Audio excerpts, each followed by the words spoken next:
네, 오늘 본문의 이야기는 어제와 연결되는 이야기입니다.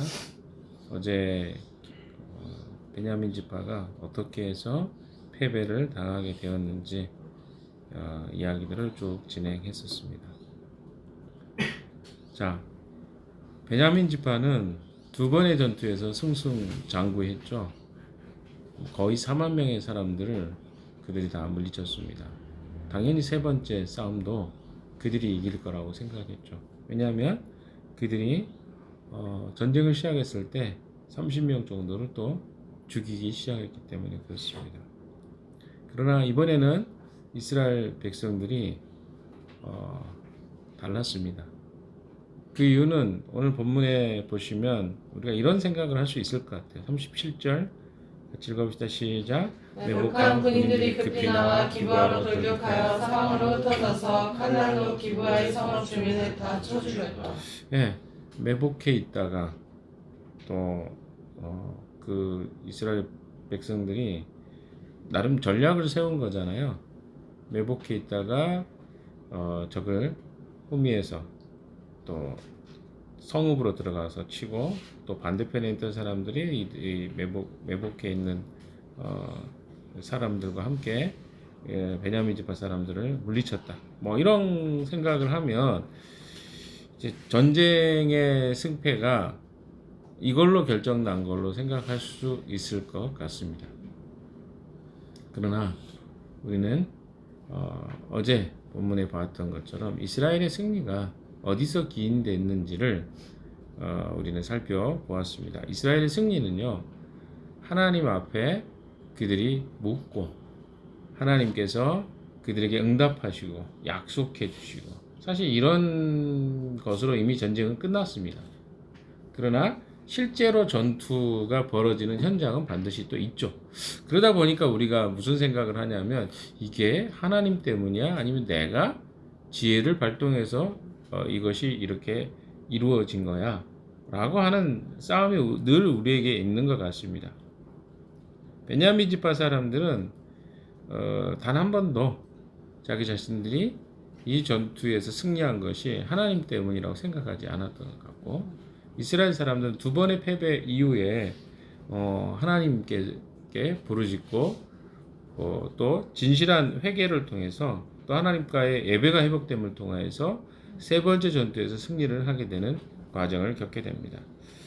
근데 참 이게 어렵죠? 왜 어렵습니까?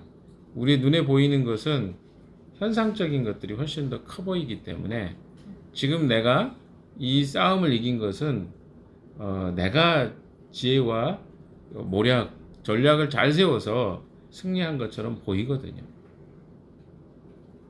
이스라엘 백성들이 매복하지 않았으면 이 전투는 이길 수 없었던 거 아닌가, 이 생각이 먼저 들어온단 말이에요.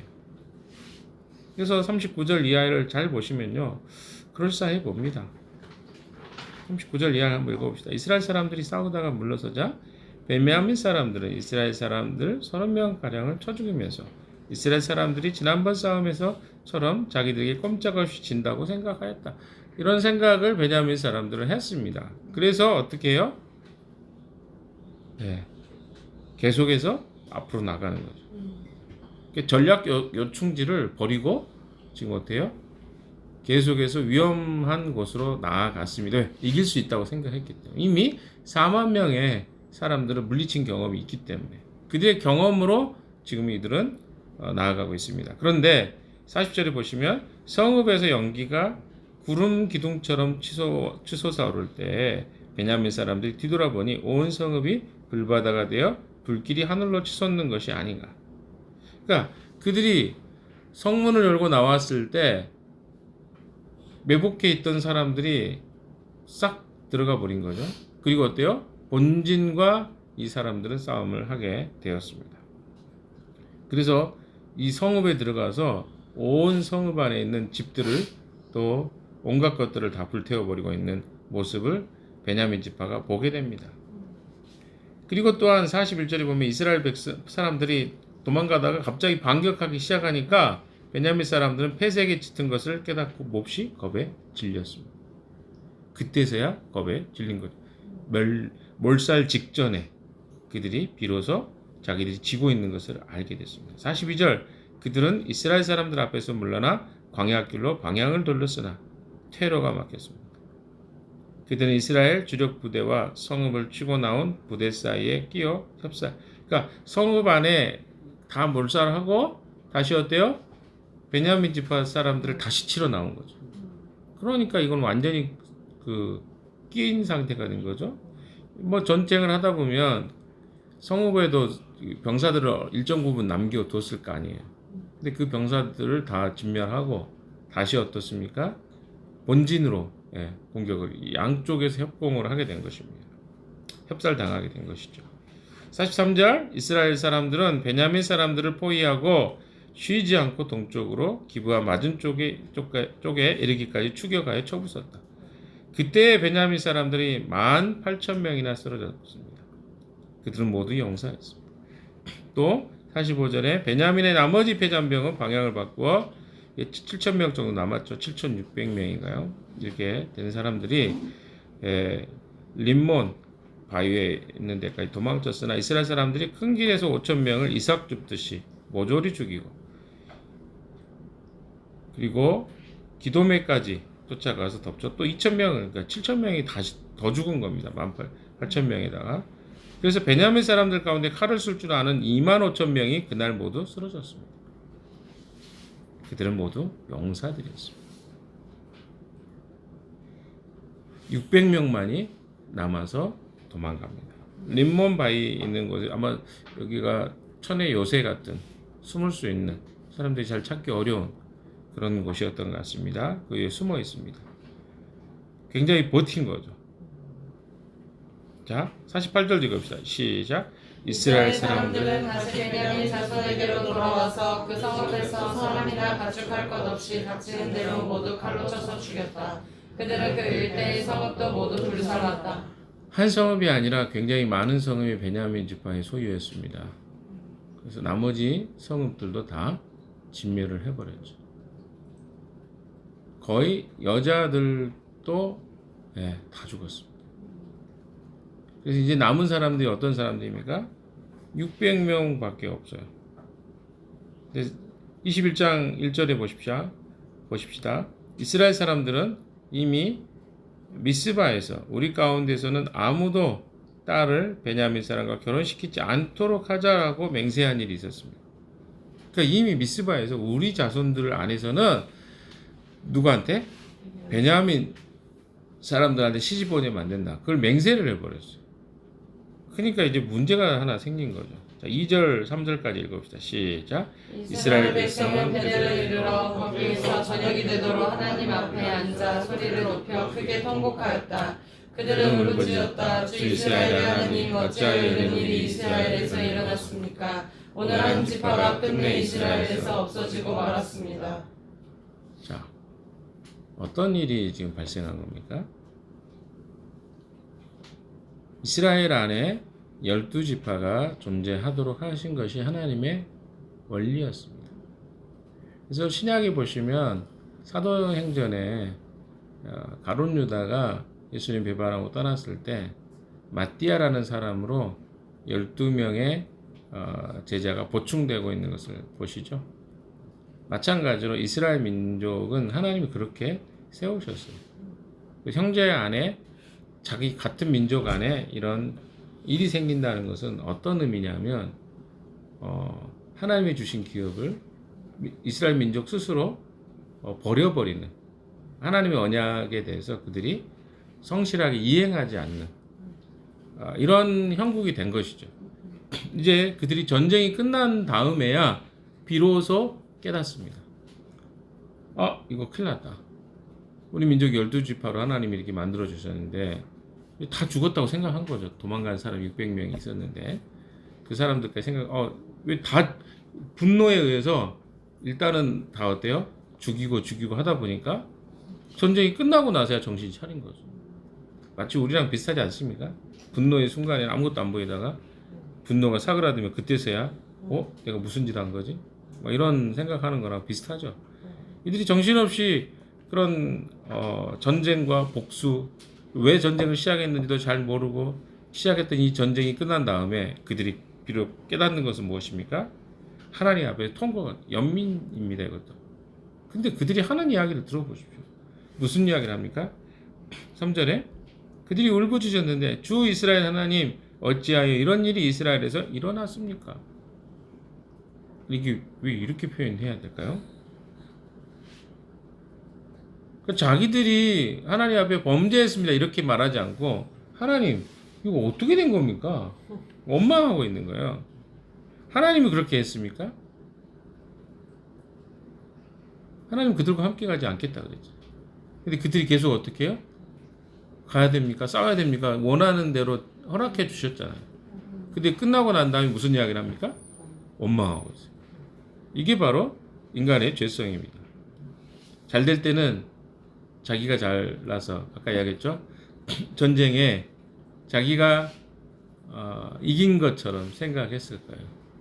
그러니까 똑같은 전쟁의 승리를 갖는데 하나의 관점은 영적인 관점이고 하나의 관점은 지극히 인간적 관점입니다. 영적인 관점은 하나님이 이 승리를 주셨다라고 보는 것이죠. 이렇게 보는 사람도 있었을 거예요. 그러나 반면에 우리가 전략을 잘 세웠지. 왜? 그렇게 살아온 사람에게는 그것이 그렇게 해석이 됩니다. 분명히 과정이 있었습니다. 그런데 그들이 오랫동안 이방신을 섬겼었기 때문에 이방의 신들을 섬기는 방식은 뭐냐면 그 신과 인격적 관계가 없어요. 그러다 보니까 어때요? 그 신은 요식행이에요. 내가 불안하고 두렵기 때문에 만드는 우상이기 때문에 그 신으로부터 어떤 인격적 교제와 사귐이 없습니다. 그러면 어떻게 합니까? 신에게 드려지는 그 예배는 요식적인 행위고 결국은 뭐예요? 내 삶은 내가 꾸리고 힘으로 살아가는 것이다 라고 하는 생각이 사람들의 깊이 깔려 있는 것이죠. 이스라엘 사람들에게 이 전투와 또 이 사건은 아마 이 두 가지가 다 존재했을 것 같습니다. 어떤 사람에게는 하나님께 하나님을 좀 인식하는 시간이 됐을 거고 또 어떤 사람들에게는 이것이 여전히 우리가 잘해서 이 승리를 했어 라고 생각하는 쪽이 있었을 것입니다. 그러나 제가 보는 견해에서는 두 번째 견해가 맞을 것 같아요. 왜냐하면 이 사사기의 마지막에 결론으로 맺고 있는 것은 그때 이스라엘에 왕이 없어요. 사람이 그 소견에 옳은 대로 행하였더라. 이게 결론이에요. 그러니까 지금 하나님 떠나버린 오랫동안 하나님과 교제하지 않았던 이스라엘 백성들의 모습은요. 세상 사람들과 별 차이가 없었단 말이에요. 그것은 사실은 오늘 우리에게도 동일합니다. 오늘 이 시대를 살고 있는 우리에게도 우리는 하나님을 알고 있어요. 그리고 기도도 합니다. 종종 기도하죠. 주일날 예배 시간이 되면 기도하고 물론 그 시간도 기도 안 하는 사람도 있겠지만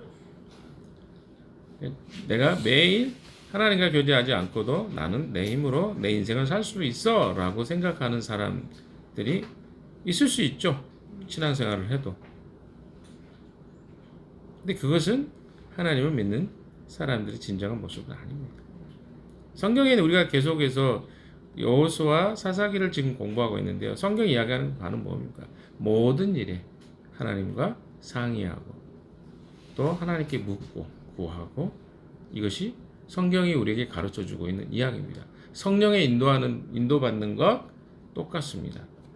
그러니까 구약이나 신약이나 하나님의 인도를 매번 구하고 찾는 것은 다르지 않습니다.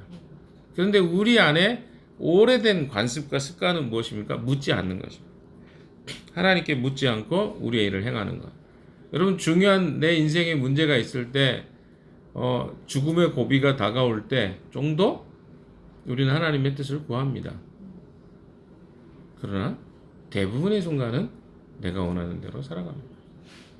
심지어 죽어가는 순간에도 하나님을 구하지 않는 경우가 있습니다. 이게 오늘 우리의 모습입니다. 이번에 우리 교통사고가 있었는데요. 이런 생각을 할 수도 있어요. 하나님이 우리를 살려주셨다라고 생각할 가능성이 있고요. 또 하나는 뭡니까? 운이 좋았다. 뭐 우리가 지금 운이 좋아서 이렇게 살았지, 이런 생각할 수 있습니다. 어떤 쪽이 맞을까요? 해석하기 나름입니다. 그 사람의 신앙의 몫이죠. 그런데 결과는 다를 수 있습니다. 신앙의 몫으로 생각하면요, 어떻게 생각하냐면 앞으로 내가 이렇게 살면 안 되겠다. 연민으로 가지 않습니다. 근데 재수 없다고 생각하잖아요. 그럼 어떤 결과가 파생적으로 나오는지 아십니까? 원망이 나오겠죠. 왜 이런 일을 겪어가지고 짜증이 나겠죠. 남에게, 다른 사람에게 원인을 찾겠죠. 이게 바로 하나님 없이 살아가는 사람들의 모습입니다. 똑같은 모습이 우리에게 있다는 거예요. 이게 먼 이야기, 사사기 시대만이 아니라 오늘 우리에게도 동일하게 어떤 사건을 어떤 관점으로 이해하고 바라보느냐. 그러면 그 관점에서부터 시작해서 어때요? 그것들을 바라보는, 하나님의 은혜로 내게 주어진 생명이면 내가 어떻게 살아야지? 근데 하나님이 주신 생명을 연장해 줬는데 그때부터 이제 또 내 마음대로 살아가. 그럼 이건 하나님과의 관계 안에서 그것을 하나님의 사건을, 하나님 우리에게 주신 이해와 은혜로 이해하지 못하는 것이죠. 여러분, 이게 제가 이런 사건을 이야기한 거 뭐냐, 좀 더 여러분에게 다가오게 하라고 이야기한 거예요. 무슨 말이냐면 우리 안에도 늘 이런 생각들이 있다는 거예요. 하나님이 이루어 주셨다고 말은 하는데 실제 삶에서는 그것을 그렇게 인정하지 않고 사는 것이 오늘 우리의 모습이라는 것입니다. 두 번째, 그들이 정신 차리고 보니까 뭡니까? 이스라엘 백성들 중에 한 지파가 이제 다 멸절당하게 생겼어요. 아니, 보복에 사람이 눈이 뒤집히면요, 아무것도 안 보입니다. 분노가 우리를 지배하잖아요. 그럼 우리는 이성을 잃어버려요. 아무리 이성적이라고 생각해도 사실은 분노와 복수는요,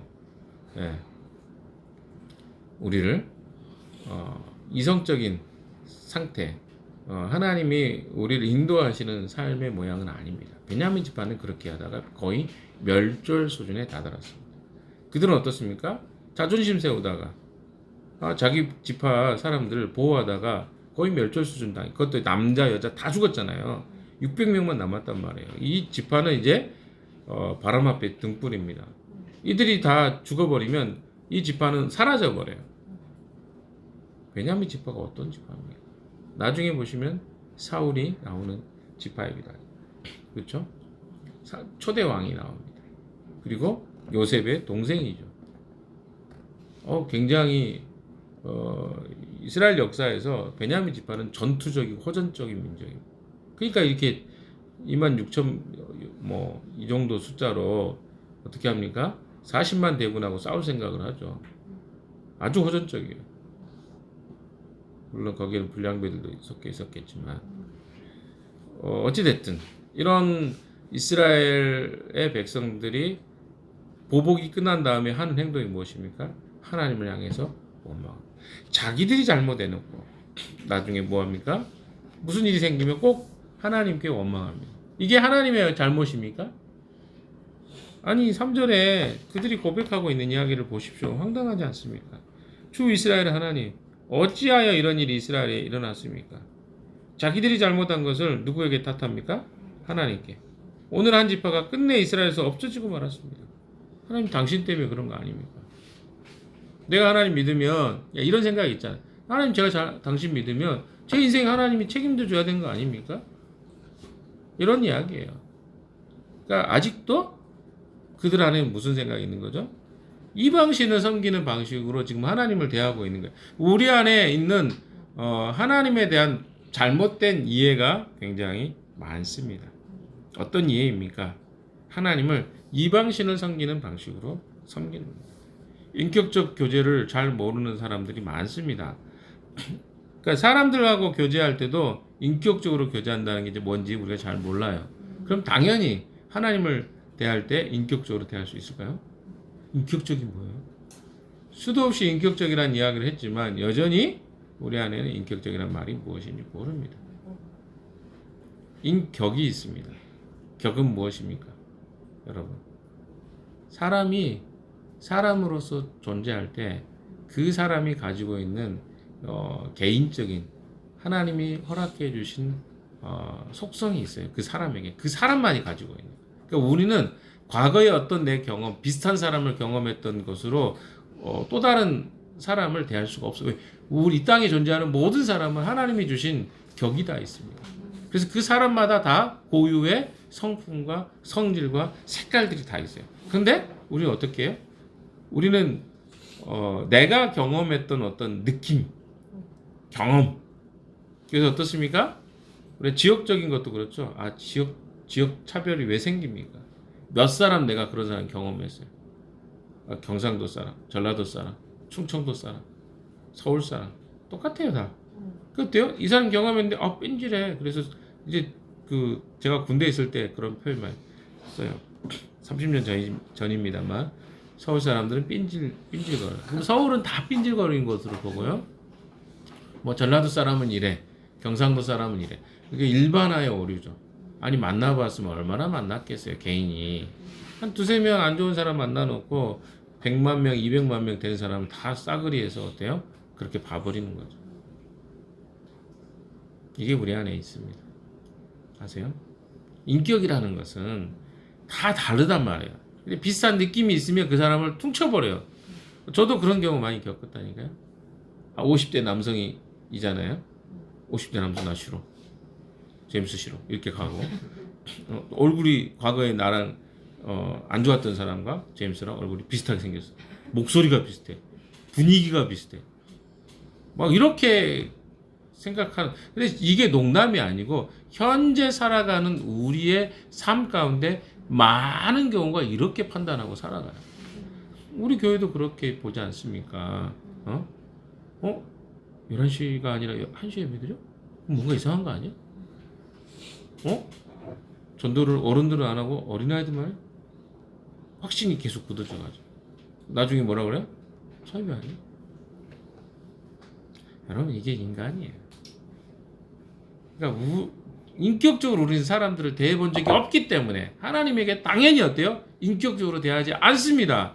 이게 하나님 떠나버린 인간의 실존의 모습이에요. 그래서 그들은 어때요? 하나님께 원망해요. 아니 이건 하나님이 그들에게 이런 허락해 주신 것이 아니라 자기들이 하나님을 왕으로 인정하지 않았기 때문에 발생했던 일들입니다. 오늘도 우리에게는요 하나님을 왕으로 인정하지 않기 때문에 세상의 잡다한 생각들, 가치들이 온통 우리에게 들어와서 역사합니다. 대부분의 우리의 삶의 문제는 다 그런 문제입니다. 정말 하나님의 문제일까요? 정말? 이것이 다른 사람의 문제일까요? 아니요. 우리 자신을 돌아보지 않기 때문에, 성찰이 부족했기 때문에 그렇습니다. 이 사람들은 성찰을 하지 않았어요. 이게 왜 이런 문제가 발생했는지 원인을 너무 쉽게 파악했어요.